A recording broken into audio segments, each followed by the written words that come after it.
Check the mic and make sure it sound right, boys.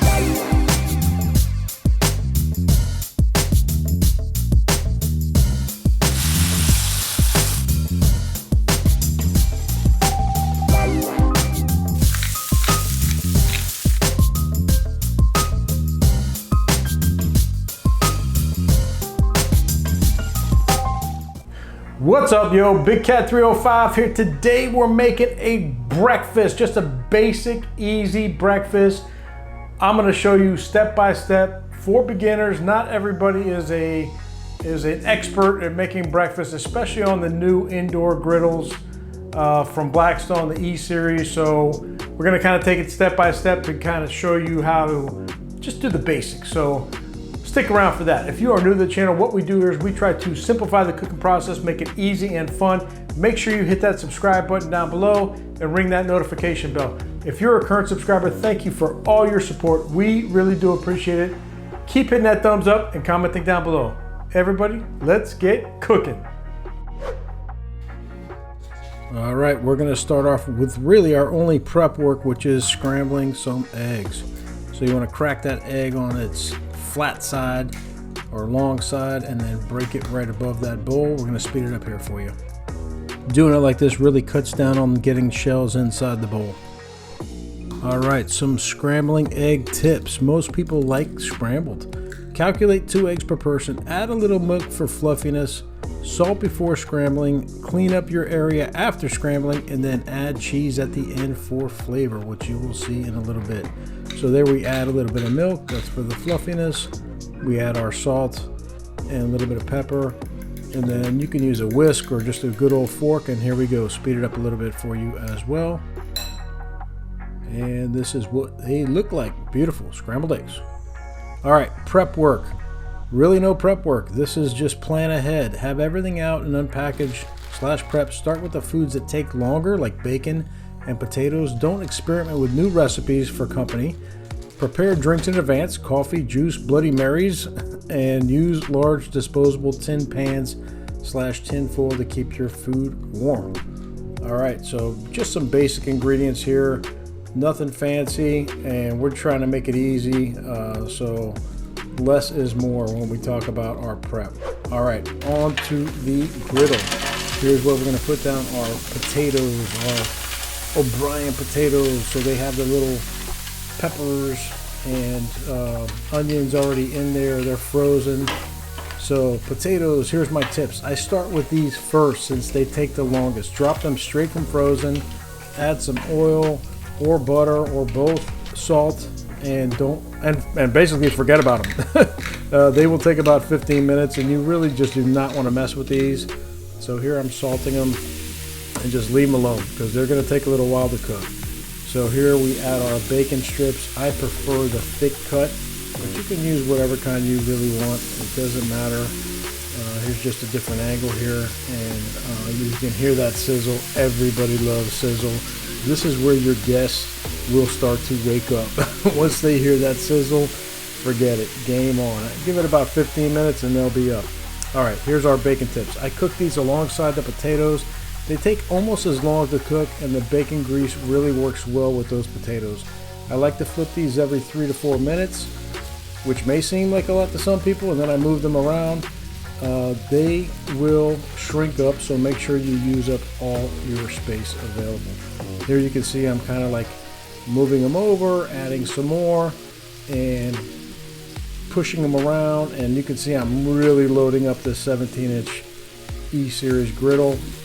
One more, I got one more to get on there. Boom, here is number 12 right there. There it goes. There's number 12. So I get the full 16-ounce, 1 pound of bacon, thick slice onto the griddle. And that's it. I cover them up and let these cook for a little bit. And again, I like to turn these every 3 or 4 minutes. And some people like to just throw them on there, leave them alone, and don't mess with them. And that's fine. This is just how I like to do it. I like to have it nice and uniform so they're all kind of cooked evenly. If you want to cook them in a ball and have half of it burnt and the other half raw, go for it. It's bacon. It's going to taste good no matter what. This is just kind of how I like to do it. So there you see where I kind of turning and turning and turning, nice and even, and yeah, looking good, smelling good. The sizzle, this is definitely my favorite part. Absolutely. So bacon is just about ready. And you can see that white sizzle there at the top. That's when you know bacon is basically done. You see that white sizzle coming through there and you know, okay, we're ready. If you like them not too crispy, take them off now. If you like them like I do, like super crispy, I leave them on a little bit more, just like that, where they get really white. That white sizzle coming through, and then you know it's going to be super crispy. So that's it. Bacon is done. We take them off and set them aside. And I like to cover them up with a little bit of paper towels as well, just to get that grease off. So speaking of bacon grease, now we move our potatoes over. I moved some of the grease, bacon grease off, but I left some on as well. You can see. And you can hear that sizzle, and this is going to crisp up our hash browns really nicely. Not to mention give it a ton of flavor. So here you just kind of want to stir. They've been left alone for a while now, so you can see that brown color coming out underneath. You want to stir, kind of leave it alone, and then stir again. That's kind of how the process goes with the hash browns. So I leave them alone for a while. Give them a little bit more salt. I tasted it. Need a little bit more salt. I definitely recommend doing that because potatoes can be very bland if you don't salt them properly. And then kind of like spread them out here just to make sure they're all touching the surface of the griddle, so they brown nice and evenly.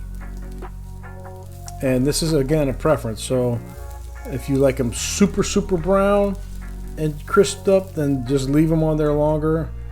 If you like them like I do, just crispy on the outside and kind of fluffy on the inside, there you go, and they're ready. So there's our tin pan, I should say, and we're going to take these off. We're going to set these off on the side, and this is going to we're going to keep this warm, covered up, and that's it. Next up, our sausage. Here's my sausage tip. So I like to use uncooked patties.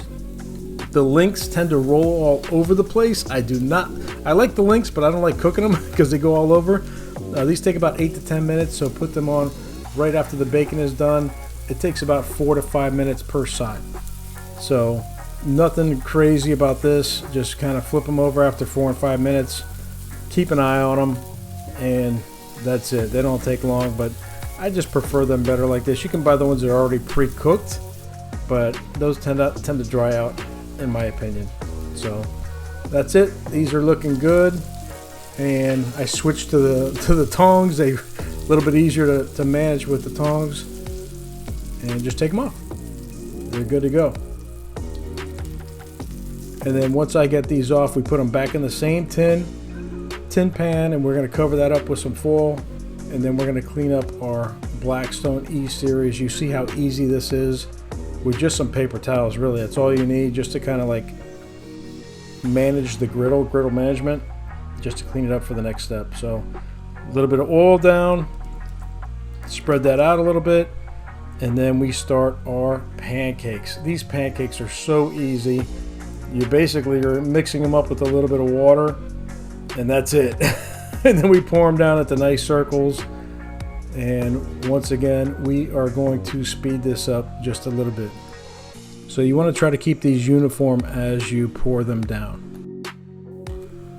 All right, so we are just about wrapped up, and my pancake tips are: buy the box that you just add the water and mix right before you use.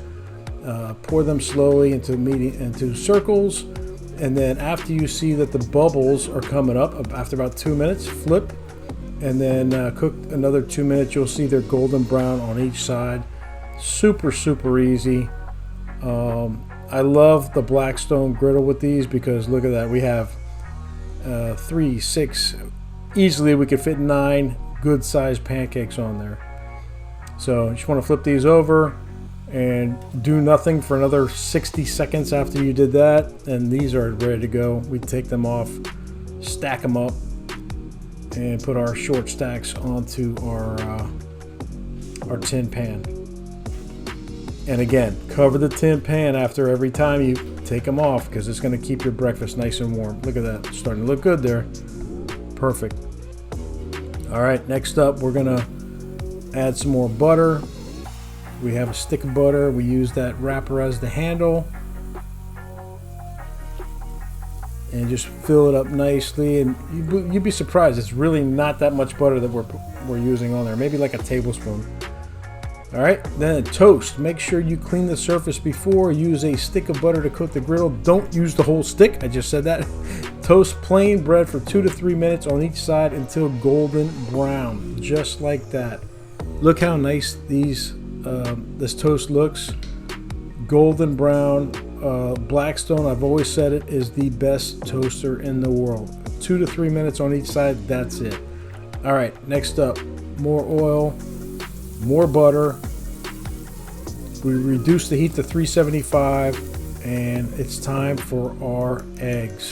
So here we go, our eggs. I usually figure 2 eggs per person. With the temperature on medium, have your spatula ready to reel them in. Fold towards the center and gently chop up. Add the cheese at the end, okay? This is 17-inch Blackstone, 8 eggs. It completely filled it up. But as you will see, the non-stick surface is phenomenal. All right, we just pull these eggs away from the sides towards the middle. That's how we want to cook our scrambled eggs. And then as we pull them towards the middle, they spread out, they cook, they spread out, they cook, and they start to all come together as one. So that's it. They're looking good.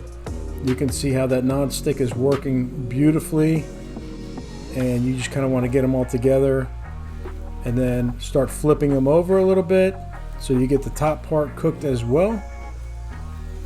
Just flip them a few times, and then we want to chop them up. Not crazy chop. You could do that if you want. I kind of like them fluffier, so I do just kind of like a light chop. And then add the cheese. This is just shredded cheddar cheese. You can use whatever you like. I prefer the cheddar. It melts really nicely.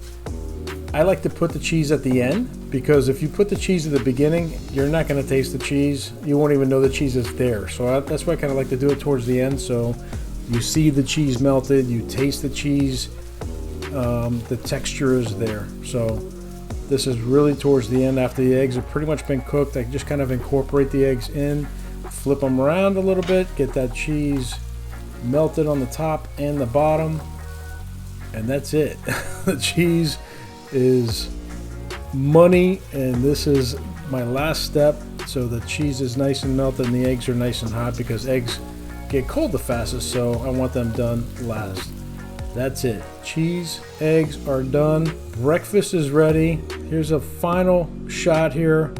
Oh my goodness, let's check it out. Hoo-wee!